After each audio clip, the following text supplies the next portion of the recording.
Assalamualaikum warahmatullahi wabarakatuh. Nama saya Ardiansyah Rizky Saputra, NIM 202053202, kelas Sistem Informasi 4A. Di sini saya akan mempresentasikan materi penelitian kuantitatif. Penelitian kuantitatif. Pada bahasan ini juga akan diterangkan bagaimana perumusan masalah dalam penelitian kuantitatif, pengumpulan data, penelitian kuantitatif, analisa data, arti variabel, serta pengertian validitas dan reliabilitas. Penelitian kuantitatif pada dasarnya merupakan suatu pengamatan yang melibatkan suatu ciri tertentu berupa perhitungan, angka atau kuantitas.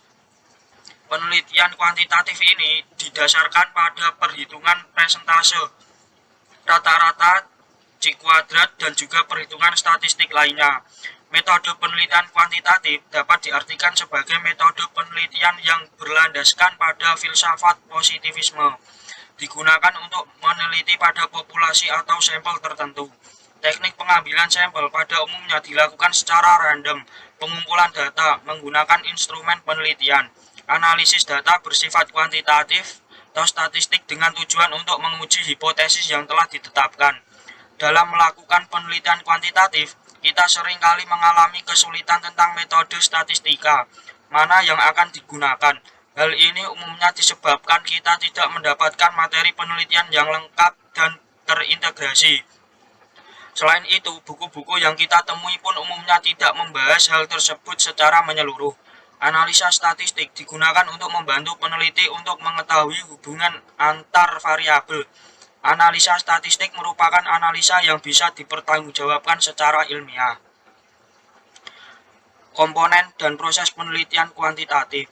Pada prinsipnya, ilmu statistik dapat dibagi atas dua tahapan, yaitu statistik deskriptif yang berkaitan dengan pencatatan dan peringkasan data, dengan tujuan menggambarkan hal-hal penting pada sekelompok data, seperti berapa rata-ratanya, variasi data, dan sebagainya, dan juga ada statistik inferensi yang berkaitan dengan pengambilan keputusan dari data yang telah dicatat dan diringkas. Salah satu metode kuantitatif yang banyak digunakan untuk analisis data adalah dengan menggunakan statistika.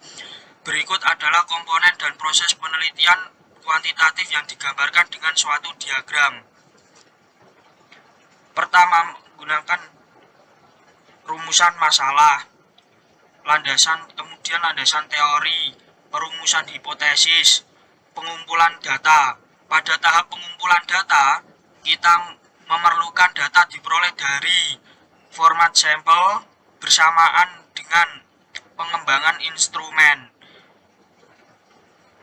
dan kemudian pengujian instrumen. Setelah pengujian instrumen, kita bisa menganalisis data dan kemudian kesimpulan dan saran. Rumusan masalah dalam penelitian kuantitatif. Rumusan masalah beda dengan masalah. Jika masalah merupakan kesenjangan antara yang diharapkan dengan yang terjadi, maka rumusan masalah itu merupakan suatu pertanyaan yang akan dicarikan jawabannya melalui pengumpulan data. Tahap kaitan erat antara masalah dan rumusan masalah karena setiap rumusan masalah penelitian didasarkan pada masalah. Perumusan masalah biasanya menyertakan ruang lingkup untuk membatasi masalah yang akan dicari pemecahannya. Masalah yang akan dicari pemecahannya dirumuskan dalam bentuk kalimat tanya, research question, yang tegas dan jelas. Perumusan masalah ini berguna untuk memberikan petunjuk agar dapat mencari jawaban permasalahan tersebut secara empiris. Berikut ada contoh perumusan masalah. Adapun permasalahan yang terjadi pada penggunaan akhir untuk menggunakan sistem baru. Dalam hal ini, sistem core banking. Tampaknya pengguna akhir tidak begitu tertarik untuk menggunakan sistem baru yang menggantikan sistem legacy. Hal tersebut mungkin ada hubungan dengan perceived usefulness, perceived ease of use, relevansi pekerjaan, norma subjektif, dan komputer self-efficiency yang dimiliki pengguna akhir. Untuk membuktikan kebenaran pendapat tersebut, maka dilakukanlah penelitian ini sehingga dapat diketahui apakah benar faktor-faktor tersebut berhubungan dengan kepuasan pengguna akhir untuk menggunakan sistem core banking. Dengan demikian, permasalahan yang hendak dijawab dalam penelitian ini secara umum, apakah terdapat hubungan antara perceived usefulness, perceived ease of use, relevansi pekerjaan, norma subjektif, dan komputer self-efficiency dengan kepuasan pengguna akhir untuk menggunakan sistem core banking.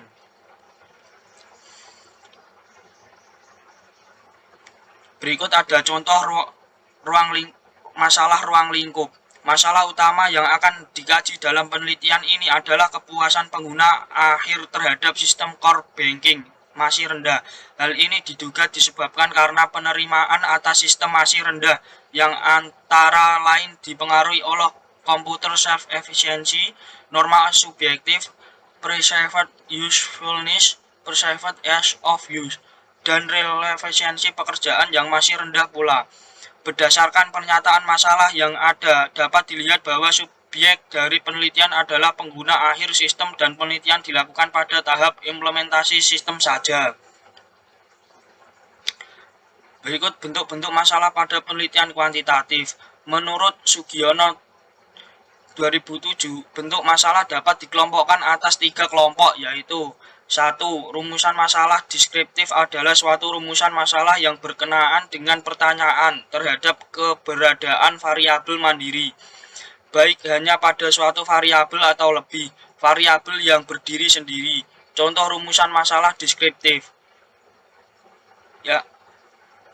Pertama, seberapa besar tingkat efisiensi yang dihasilkan dari pemanfaatan teknologi informasi di DIT PTA? Bagaimana mengkualifikasi nilai manfaat dari aplikasi penunjang utama proses bisnis yang bersifat tangible maupun intangible? Bagaimana mengkualifikasi biaya pengembangan dari beberapa alternatif skema sistem pendukung sebagai bagian dari perencanaan BCP? Keempat, seberapa besar peningkatan optimalisasi pemanfaatan aplikasi CRM Indosat pasca pembentukan proses bisnis tersebut? Bentuk masalah kedua. Rumusan masalah komparatif adalah rumusan masalah penelitian yang membandingkan keberadaan suatu variabel atau lebih pada 2 atau lebih sampel yang berbeda atau pada waktu yang berbeda. Contoh rumusan masalah komparatif. Apakah pengguna sistem komponen atau merasa cemas dalam melakukan interaksi dengan komputer? Bentuk masalah yang ketiga, rumusan masalah asosiatif adalah rumusan masalah penelitian yang bersifat menanyakan hubungan antara 2 variabel atau lebih. Terdapat 3 hubungan, yaitu hubungan simetris, hubungan kasual, dan hubungan interaktif atau timbal balik. Contoh rumusan masalah asosiatif. Apakah keharusan menggunakan sistem mengarah pada ketidakpuasan? Contoh perumusan masalah dalam penelitian kuantitatif. Saat ini, pada era digital ekonomi, semua aspek dari suatu organisasi berubah. Organisasi dituntut untuk dapat cepat tanggap terhadap tangan yang muncul sebagai akibat persaingan yang semakin mengglobal dan ketat. Penggunaan teknologi mutakhir adalah suatu hal yang mutlak di dalam industri perbankan untuk tetap dapat bertahan dan menangkan persaingan. Implementasi teknologi baru tidak mungkin berhasil apabila tingkat penerimaan oleh pengguna akhir rendah, yang melambangkan tingkat kepuasan yang rendah pula. Meskipun penggunaan sistem core banking di suatu bank adalah suatu keharusan, namun ketidakpuasan pengguna pada akhirnya dapat mengakibatkan kegagalan. Penekanan perhatian pada sisi teknologi saja dalam suatu proses implementasi teknologi baru akan membawa suatu kegagalan karena sisi manusia sama pentingnya untuk mendapat perhatian khusus. Penelitian ini menggunakan teknologi Acception Model sebagai model dasar yang dikombinasikan dengan model komputer self-efficiency dan end-user computing classification. Penelitian yang dilakukan adalah penelitian kuantitatif dengan cara melakukan survei kuesioner. Hasil dari penelitian ini adalah suatu gambaran dari kepuasan pengguna akhir sistem core banking. dan hasil analisis jalur yang menunjukkan bahwa preserved ease of use dan relevansi pekerjaan adalah variabel yang mempengaruhi kepuasan pengguna akhir tersebut. Manajemen puncak dan manajemen proyek pengembangan diharapkan dapat memberikan perhatian khusus pada faktor-faktor yang mempunyai kaitan erat dengan penerimaan user dalam meningkatkan keberhasilan implementasi sistem sekarang dan di masa datang.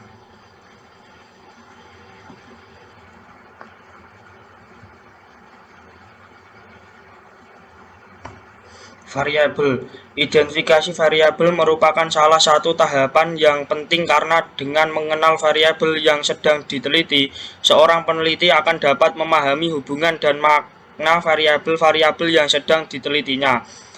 Memanipulasi variabel juga perlu dilakukan untuk memberikan suatu perlakuan pada variabel bebas dengan tujuan peneliti dapat melihat efeknya bagi variabel terkait atau variabel yang dipengaruhinya. Melakukan kontrol terhadap variabel tertentu. Dalam penelitian juga perlu diperhatikan agar variabel tersebut tidak mengganggu hubungan antara variabel bebas dan variabel terkait. Masalah sebaiknya mencerminkan hubungan dua variabel atau lebih, karena pada prakteknya peneliti akan mengkaji pengaruh antara variabel tertentu terhadap variabel lainnya. Variabel adalah suatu yang bisa kita ukur baik berupa pendapat, kepuasan, kinerja, dan lain sebagainya yang sifatnya berubah-ubah. Variabel adalah sesuatu yang akan menjadi objek atau sering juga sebagai faktor yang berperan dalam peristiwa atau gejala yang akan diteliti.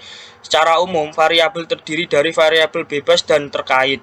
Ditinjau dari sifatnya, variabel dapat dibedakan menjadi variabel kualitatif dan kuantitatif. Variabel dapat dibagi atas dua bagian, yaitu pertama, variabel bebas, independent variable, bisa disebut variabel prediksi atau variabel yang sebenarnya. Disebut juga dengan predictor variable atau right hand set variable (RHS), merupakan hasil manipulasi peneliti, atribut atau potensial kasus yang diberikan pada investigasi penelitian. Dua, variabel terkait dependent variable, disebut juga dengan variabel luaran atau variabel yang bukan sebenarnya. Disebut juga dengan oknum variable atau left hand set variable atau LHS. Ditinjau dari sifatnya, variabel dapat dibedakan menjadi variabel kualitatif dan kuantitatif. Pertama, variabel kualitatif adalah menunjukkan sifat kualitas dari objek yang menghasilkan data kualitatif melalui pengamatan. Dalam menganalisis data kualitatif yang berasal dari data kualitatif, bila mana akan menggunakan metode statistika, maka data kualitatif tersebut harus dikuantitatifkan melalui cara pemberian skor atau scoring. Hal ini diperlukan mengingat metode statistika merupakan metode komputasi dengan pendekatan kuantitatif. Data demikian ini termasuk data diskrit dengan skala ukur nominal atau ordinal. Variabel kuantitatif adalah variabel yang menunjukkan sifat kuantitas, akan menghasilkan data kuantitatif melalui cara pencacahan atau pengukuran, atau memeriksa laboratorium dan lain-lain, yang bisa berupa data diskrit atau kontinu dengan skala ukur interval dan rasio. Macam-macam data variabel. 1. Berdasarkan kategori kategorial. Binary atau dichotomous, yaitu variabel yang mempunyai dua nilai kategori yang saling berlawanan. Contohnya murid dan bukan murid, laki-laki perempuan, dan sebagainya. Nominal atau non-ordered polytymous. Dalam skala nominal dipergunakan angka-angka, namun angka-angka tersebut hanya merupakan tanda untuk mempermudah analisis. Misalnya, jenis kelamin laki-laki dan perempuan, agama ada Islam, Katolik, Protestan, Hindu dan lainnya. Suku bangsa ada Jawa, Batak, Sunda, Minang, dan sebagainya. Hal-hal ini biasanya untuk jenis kelamin laki-laki dengan kode 1 dan perempuan 2, status perkawinan dengan kode 1, belum kawin 2, kawin 3, janda duda 4, cerai. Di mana angka tersebut semata-mata hanya merupakan tanda saja dan urutan angka itu tidak berarti apapun. 2. Variabel ordinal. Variabel ordinal adalah data yang didasarkan pada hasil dan kuantifikasi data kualitatif. Biasanya data ini diambil dari suatu penentuan skala pada suatu individu. Misalnya, skala untuk tingkat kepuasan, ordered polythymus. Contoh, skala Likert yang mengukur tingkat kepuasan mulai dari skala suatu sangat puas hingga skala 5 sangat tidak puas. 1 sangat puas, 2 puas, 4 kurang puas, 5 tidak puas, 6 sangat tidak puas. Yang ketiga, variabel ukur atau metrik variabel memiliki bentuk sebagai berikut. 1. Interval merupakan angka kuantitatif namun tidak memiliki nilai nol mutlak. Misalnya untuk mengukur temperatur dengan menggunakan skala Fahrenheit dan Celcius, di mana masing-masing memiliki skala tersendiri dan sama-sama menggunakan nol. Dalam satuan skalanya, perbedaan hanya terletak pada jaraknya. Kedua, rasio hanya berupa angka kuantitatif yang memiliki nilai nol mutlak. Contohnya dalam perhitungan variabel. Untuk mengukur variabel, kita memerlukan instrumen, di mana instrumen yang digunakan harus memenuhi persyaratan tertentu.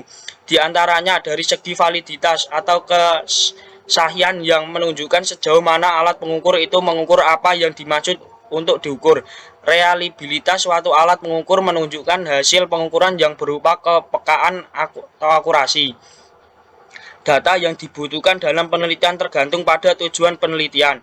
Dalam hal ini, maka perlu diperhatikan apakah datanya merupakan data kualitatif atau data kuantitatif. Jenis data kualitatif merupakan jenis data yang dapat diukur secara langsung atau dapat dihitung, sedangkan data yang hanya dapat diukur secara tidak langsung termasuk ke dalam jenis data kualitatif. Dari seluruh jenis variabel, nominal, ordinal, interval, dan rasio memiliki sifat-sifat seperti pada tabel. Sini ada sifat-sifat skala, ada nominal, ordinal, interval, rasio, dan ini perbedaannya. Ini rumus-rumus yang disajikan penggunaan statistik.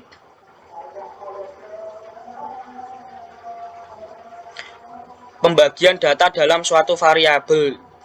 Data ada jenis data terbagi menjadi dua, kualitatif dan kuantitatif. Kualitatif terdiri dari nominal dan ordinal, kuantitatif terdiri dari internal dan rasio. Validitas dan reliabilitas. Validitas menunjukkan ukuran yang benar-benar mengukur apa yang akan diukur. Jadi dapat dikatakan semakin tinggi validitas suatu alat tes, maka alat tes tersebut semakin mengenai pada sasarannya, atau semakin menunjukkan apa yang harusnya diukur. Suatu tes dapat dikatakan mempunyai validitas tinggi apabila tes tersebut menjalankan fungsi ukurnya atau memberikan hasil ukur sesuai dengan makna dan tujuan diadakan nyata tersebut. Jika peneliti menggunakan kuesioner dalam pengumpulan data penelitian, maka item-item yang disusun pada kuesioner tersebut merupakan alat tes yang harus mengukur apa yang menjadi tujuan penelitian. Suatu skala pengukuran dikatakan valid apabila skala tersebut digunakan untuk mengukur apa yang seharusnya diukur. Misalnya, skala nominal yang bersifat non-parametrik digunakan untuk mengukur variabel nominal, bukan untuk mengukur variabel interval yang bersifat parametrik. Sesuatu dikatakan valid jika alat ukur yang dibuat sesuai dengan apa yang hendak diukur. Jika yang diukur adalah panjang, maka penggaris dapat dikatakan sebuah alat ukur yang valid. Akan tetapi, bagaimana jika yang akan diukur adalah variabel kinerja? Kinerja yang terjadi pada seorang manajer tentu berbeda dengan kinerja yang terjadi pada seorang cleaning service. Artinya, jika objek yang akan diteliti adalah berbeda, akan tetapi variabel yang akan diangkat adalah sama, maka secara operasional akan terjadi perbedaan dalam mengukur indikasi-indikasi yang ada. Beberapa item yang mengelompok menjadi indikasi sebuah variabel tidak cukup dilihat dari ukuran validitas saja, namun juga diukur besarnya kehandalan yang terjadi pada kelompok tersebut.